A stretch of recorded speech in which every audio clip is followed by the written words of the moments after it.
गांधी जी का पूरा विजन पूरा होना चाहिए। उनका विजन क्या था कि हमारे देश का कोना कोना साफ होना चाहिए, और दूसरा विजन था कि हमको आज़ादी मिलनी चाहिए।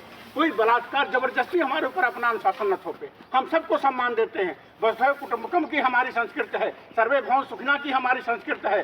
छोटा सा पारसी समुदाय दुनिया में है, लेकिन हमारे यहाँ आज बादशाह बन के रहता है वो। हमने सबको गले लगाया, लेकिन कोई जबरदस्ती हमारे ऊपर अत्याचार करिए बर्दाश्त नहीं था। सबके पूर्वजों की बलवेदी पे अपनी आहूत देने के बाद जान की बाजी, अब उसका नाम लेने की यहाँ जरूरत नहीं, बहुत लंबा हो जाएगी, बात बहुत बड़ी हो जाएगी, लेकिन हम आज़ाद हो गए। लेकिन आज़ादी के बाद हमारे देश का पूरा कोना कोना साफ होना चाहिए, क्योंकि हम श्रद्धा सुमन कैसे देंगे, अपनी श्रद्धांजलि कैसे देंगे महापुरुषों को। जो उनका विजन है उसको हम पूर्ण करेंगे।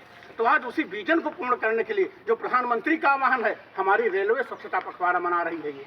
और उसी क्रम में आज स्वच्छांजलि दिवस पे एडीआरएम आदरणीय शुक्ला सर यहाँ पे उपस्थित हैं, हमारे विभागों के सारे विभागाध्यक्ष यहाँ पे उपस्थित हैं, और 1 घंटे श्रमदान करेंगे सब कोई मिल करके। क्योंकि जब तक हम स्वच्छ नहीं बनते, आप पूजा पद्धति पे देखते हैं, चाहे जो परंपरा हो, पहले हम स्वच्छता अपनाते हैं। क्योंकि स्वच्छता नहीं अपनाएंगे तो हमारा मन वहाँ पे रमेगा ही नहीं, लगेगा ही नहीं, और मन जब नहीं लगेगा तो कोई पूर्णता हमको नहीं मिलेगी।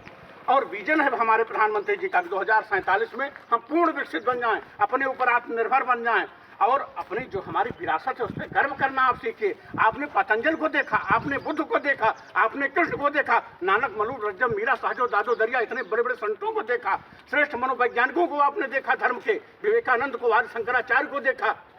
आज हमारे यहाँ अद्वैत का महाविज्ञान की वहाँ पे भोपाल में अनावरण हो रहा है मूर्ति का, वो बाद में बात करनी है हमको। तो अपनी विरासत को पहचानना है, आपको स्वच्छता अपनानी है, और स्वच्छता हमारा मिशन तभी पूर्ण बनता है जब अंतिम व्यक्ति का भी योगदान उतना ही हो जितना प्रधानमंत्री जी का, जितना राष्ट्रपति जी का।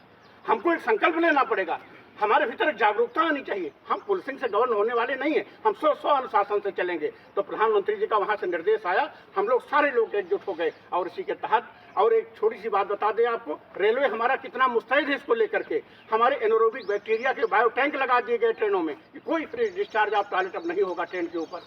हमारे यहाँ ओबीजेस स्टाफ चल रहे हैं ट्रेन के ऊपर, on board house keeping staff चलाए जा रहे हैं इस समय, कि किसी पैसेंजर को कोई परेशानी ना हो। लेकिन हम लोगों को भी जागरूकता लेनी होगी। उसी क्रम में हम लोग खुद जागरूक बनेंगे, और अगर हम एक एक व्यक्ति जागरूक बनेगा तो पूरा देश हमारा समृद्धशाली, हमारा संगठन, हमारा संकल्प पूर्ण हो जाएगा। उसी पूर्णता का संकल्प लेते हुए हम लोग यहाँ स्वच्छता को अपने इस आज इस पखवाड़े के तहत आज हम अपने इस स्वच्छांजलि दिवस में अपना योगदान कर रहे हैं। हमारा संकल्प पूर्ण होगा। इसी संकल्प के साथ में हम 3 बार बोलेंगे स्वच्छ रेल, आप लोग दोहराएंगे स्वच्छ भारत, स्वच्छ रेल, स्वच्छ भारत, स्वच्छ रेल, स्वच्छ भारत, स्वच्छ रेल, स्वच्छ भारत। जय हिंद।